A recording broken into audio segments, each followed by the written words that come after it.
இந்த நாட்டினுடைய பொருளாதாரம் எப்படியெல்லாம் முன்னேறி இருக்கிறது என்பதையெல்லாம் நம்முடைய மத்திய நிதியமைச்சர் திருமதி நிர்மலா சீதாராமன் அவர்கள் மிக தெளிவாக சிறப்பாக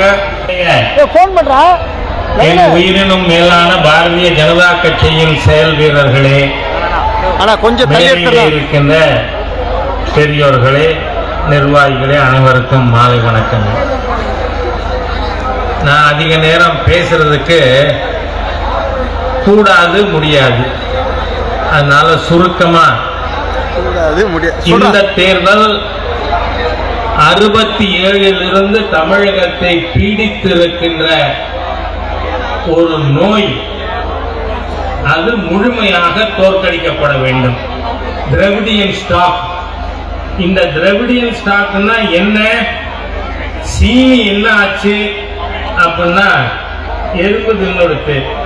சரி, அது வச்சிருந்த சாக்கு என்னாச்சு?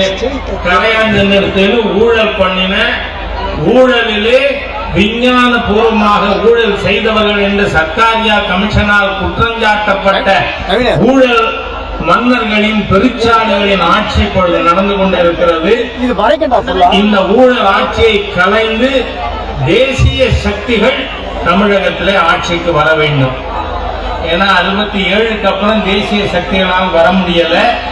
இந்த முறை திராவிடியன் ஸ்டாக்கு இந்த பாராளுமன்ற தேர்தலில் எந்த இடமும் இல்லை என்பதை தமிழக மக்கள் உறுதிப்படுத்துவார்கள். அதோடு இல்ல, இன்னைக்கு நடந்திருக்கின்ற ஜனநாயக விரோதம், அராஜகம் இது மாதிரியா நாம பார்த்ததில்லை. ஏன் எங்களுக்கு வாய்ப்பு வராதா? இந்த 2 வருஷத்துக்குள்ள வரும். இப்பொழுது ஆட்சியில் இருக்கிறவங்க வீட்டுக்கு போக வேண்டி இருக்கும். அவர்களுக்கு இந்த நிலை வரும்.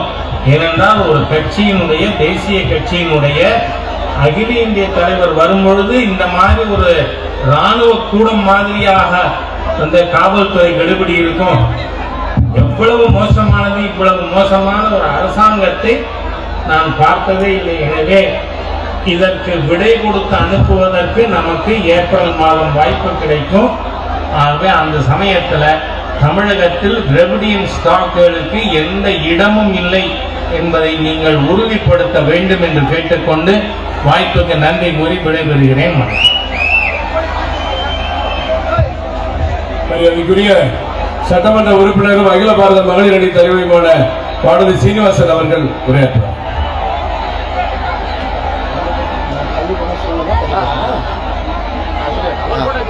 தப்பு நீங்க தம்பி கூட போட்டோ எடுத்து நம்பர்